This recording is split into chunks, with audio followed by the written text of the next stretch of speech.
అనంత కరుణామయుడు అపార కృపాశీలుడు అయిన దైవం అల్లాహ్ పేరుతో ప్రారంభిస్తున్నాను.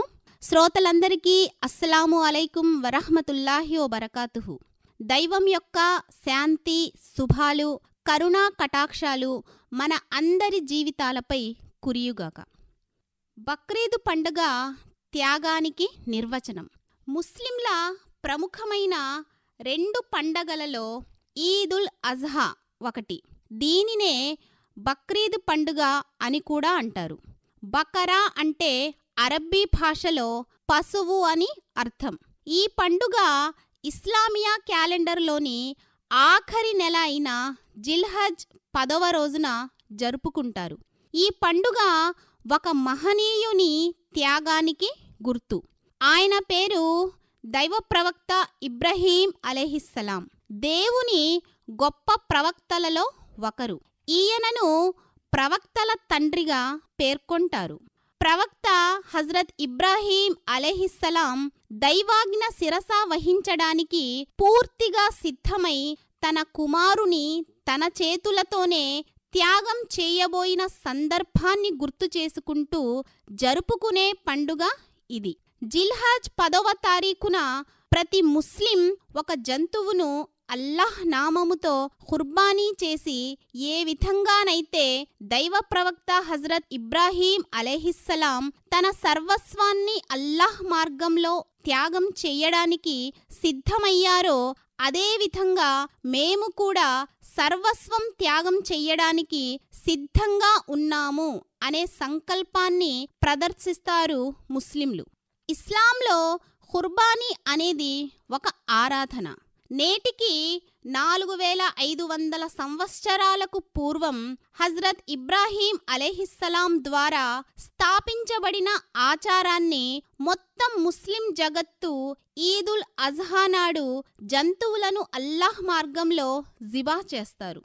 మానవుల మార్గదర్శకం కొరకు అల్లాహ్ వివిధ ప్రాంతాలలో తన ప్రవక్తలను పంపాడు.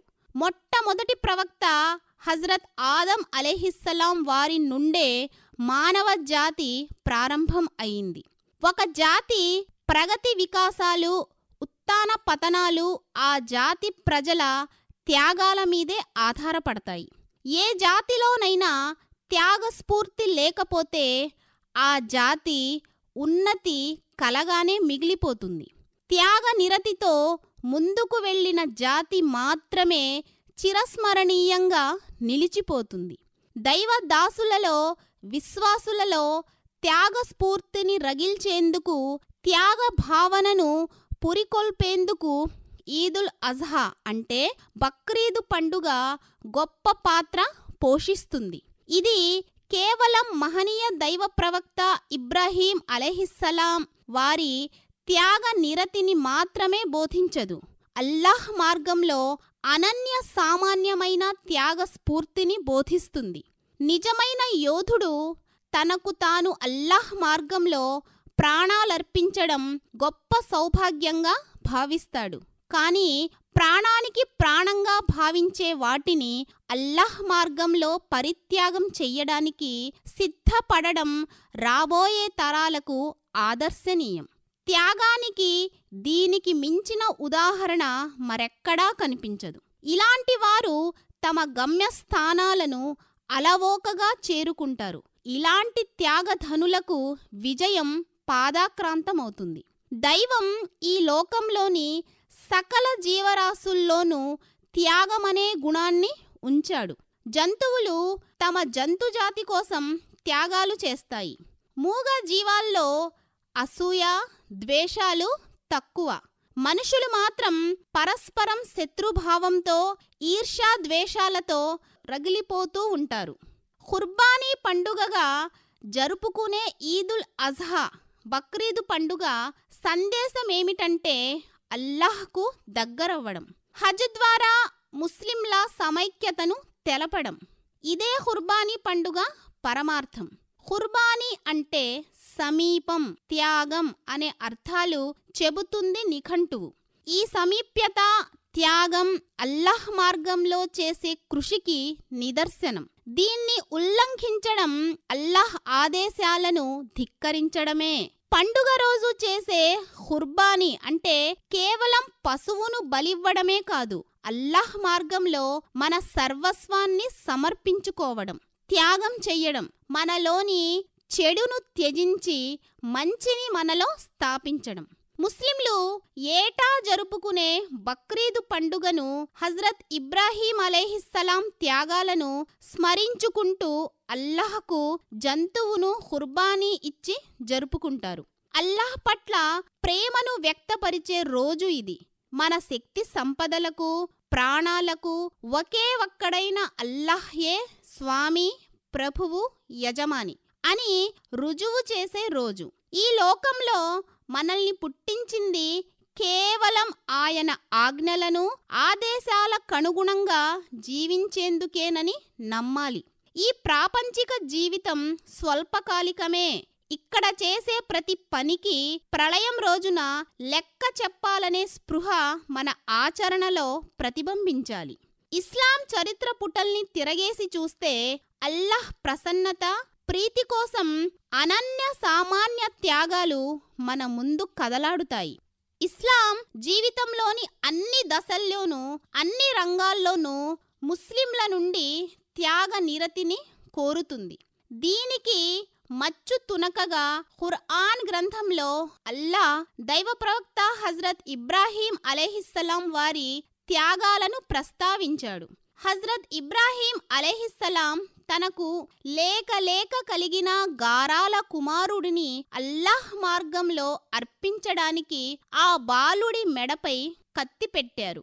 ఆ సమయంలో అల్లాహ్ ప్రవక్త ఇబ్రాహీం అలైహిస్సలాం వారి త్యాగాన్ని మెచ్చుకుని ఆ బాలుడి స్థానంలో స్వర్గం నుంచి ఒక పొట్టేలును పంపుతాడు.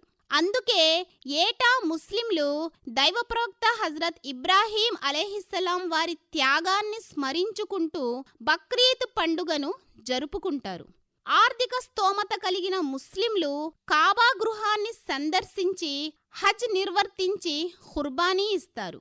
ప్రపంచవ్యాప్తంగా ఉన్న లక్షలాది ముస్లింలు హజ్ యాత్రలో పాల్గొంటారు. వివిధ భాషలు మాట్లాడేవారు, వివిధ దేశాల వారు తెల్లని వస్త్రాలు కప్పుకొని అరఫాత్ మైదానంలో అల్లాహ్ ఘనతను కొనియాడుతూ ఉంటారు. మా జీవన్ మరణాలన్నీ తమను సృష్టించిన అల్లాహ్ కోసమేనని త్రికరణ శుద్ధిగా ప్రకటిస్తారు. దైవం ఒక్కడే అనే ఇస్లాం సందేశ పరిమళాలను వెదజల్లే నెల ఇది. పరిపూర్ణ విధేయత, మనస్ఫూర్తిగా అల్లాహ్కు సమర్పించుకోవడం, స్వచ్ఛమైన విశ్వాసం, ఎలాంటి కల్మషం, కుళ్ళు లేని హృదయం, కాపట్యం మచ్చుకైనా కానరాని హృదయ పవిత్రత, ప్రేమ, ఉపకార గుణం ఇదే ఖుర్బానీ ఆశించేది. ఒకవేళ మీ మనస్సులో దేవుని ప్రీతి పొందాలన్న ఆకాంక్ష లేకపోయినట్లయితే, మనస్సులో స్వార్థం, కాపట్యం నిండిపోయినట్లయితే ఎన్ని జంతువులను బలిచ్చినా దైవ ప్రవక్త ఇబ్రాహీం అలైహిస్సలాం వారి సంప్రదాయాన్ని నెరవేర్చలేరు. అందుకే అల్లా దివ్యగ్రంథం ఖుర్ఆన్లో ఇలా సెలవిస్తున్నాడు: వాటి మాంసము అల్లాహ్కు చేరదు, వాటి రక్తము అల్లాహ్కు చేరదు, కానీ మీ భయభక్తులు ఆయనకు చేరతాయి అని తెలపడం జరిగింది. ముస్లింలు అన్న మాటలో త్యాగశీలురు అన్న భావన కూడా ఉంది. విధేయత, ఆత్మ సమర్పణ, తమను తాము సంపూర్ణంగా అల్లాహ్కు అప్పగించడాన్ని, ప్రాపంచిక కోరికలను త్యజించి మనోవాంఛలను త్యాగం చేసి దైవం ఆజ్ఞ ముందు మెడవంచడాన్ని అరబీలో ఇస్లాం అని అంటారు. ఆ విధంగా చూస్తే ఇస్లాం ధర్మం తన అనుయాయుల నుంచి గొప్ప గొప్ప త్యాగాలను ఆశిస్తుంది. ముస్లిం సమాజం ఎన్ని కష్టాలకైనా ఓర్చుకొని మహాత్యాగ నిరతిని అలవర్చుకోవాలని బోధిస్తుంది ఇస్లాం. అల్లా ధర్మపరాయణులైన తన దాసులకు శిక్షణనిచ్చే నిమిత్తం తర్వాత వారి విశ్వాసం పటిష్టపరచడానికి రకరకాల పరీక్షలకు గురి చేస్తాడు. అందుకే దైవ ప్రవక్త హజ్రత్ ఇబ్రాహీం అలైహిస్సలాం వారి జీవిత కాలంలో అనేక పరీక్షలు ఎదుర్కోవలసి వచ్చింది. ఈ పరీక్షలన్నింటిలో అతి కఠినమైన పరీక్ష కలలో తన ప్రియ కుమారుడైన హజరత్ ఇస్మాయిల్ అలైహిస్సలాం వారిని జిబాహ్ చెయ్యడం అంటే బలి ఇవ్వడం. హజరత్ ఇబ్రాహీం అలైహిస్సలాం ఈ కలను అల్లాహ్ ఆజ్ఞగా భావించి తన కుమారుని అంగీకారంతో కుమారుని బలి ఇవ్వబోయారు. కాని అల్లాహ్ ఆ త్యాగాన్ని ఆపి, మేము నిన్ను పరీక్షించదలిచాము, ఈ పరీక్షలో నీవు నెగ్గావు అని ప్రకటించాడు. ఆ తర్వాత దైవ ప్రవక్త హజరత్ ఇబ్రాహీం అలైహిస్సలాం వారి కుమారుని స్థానంలో ఒక జంతువును బలి ఇవ్వమని ఆజ్ఞాపించాడు. ఈ విధంగా ప్రవక్త హజరత్ ఇబ్రాహీం అలైహిస్సలాం మరియు వారి కుమారులు హజరత్ ఇస్మాయిల్ అలైహిస్సలాం వారు తమ జీవితం మొత్తం అల్లాహ్కు సమర్పించడానికి సిద్ధం అని నిరూపించారు. బక్రీద్ పండుగ సందర్భంగా జంతువును బలి ఇచ్చే సమయంలో చదివే ఖుర్ఆన్ వాక్యం 6వ అధ్యాయం 162వ వాక్యంలో దైవం ఇలా సెలవిస్తున్నాడు: నిస్సందేహంగా నా నమాజ్, నా సకల ఆరాధనలు, నా జీవనం, నా మరణం ఇవన్నీ సర్వలోకాల ప్రభువైన అల్లాహ్ కొరకే అని ప్రకటించు అని అల్లాహ్ తన దాసులను ఆదేశిస్తున్నాడు. ఇస్లాం 5వ మూలస్తంభం అయినటువంటి హజ్ యాత్ర స్తోమత ఉన్న ప్రతి ముస్లిం జీవిత కాలంలో ఒక్కసారైనా హజ్ యాత్ర చెయ్యాలి. ఇది కూడా స్తోమత ఉన్నప్పుడే వర్తిస్తుంది. యావత్తు ప్రపంచం నుంచి వచ్చే వివిధ జాతులు హజ్ యాత్రికులు ఒకే చోట కలవడం సర్వమానవ సమానత్వ భావననే కాదు, వసుదైక కుటుంబం అన్న భావనకు సజీవ ఉదాహరణగా ముస్లింలు హజ్ యాత్ర చేస్తారు. ఖుర్బానీ కూడా ఆర్థిక స్తోమత ఉన్నవారిపైనే విధి. దైవ విశ్వాసం మనిషిలో త్యాగ నిరతిని పెంపొందిస్తుంది. దేవుడి దయవల్ల తనకు లభించిన వస్తు సంపదనంతా ఏ క్షణమైనా త్యాగం చెయ్యడానికి సిద్ధపడేలా చేసే బలమైన విశ్వాసం మనిషిలో జనించాలి. అప్పుడే సమాజం ఒక ఉత్తమమైన సమాజంగా రూపుదిద్దుకుంటుంది. అలాంటి ఉత్తమ సమాజ స్థాపన కోసం మనిషి ముఖ్యంగా దైవ ప్రసన్నతను దృష్టిలో ఉంచుకొని ఎలాంటి త్యాగాలకైనా సిద్ధం కావాలి. ఎన్ని కష్టాలనైనా నష్టాలనైనా భరించాలి. ఆస్తిపాస్తులే కాదు, ప్రాణ త్యాగానికైనా వెనుకాడకూడదు. తనకు ఎంతో ప్రియాతిప్రియమైన వాటిని సైతం అల్లాహ్ ప్రసన్నత కోసం త్యాగం చెయ్యడానికి సిద్ధం కావాలి. ఇదే అసలు ఖుర్బానీ, త్యాగం, బలి. ఈ విషయాన్ని దివ్యగ్రంథం ఖుర్ఆన్ స్పష్టంగా చెప్పింది.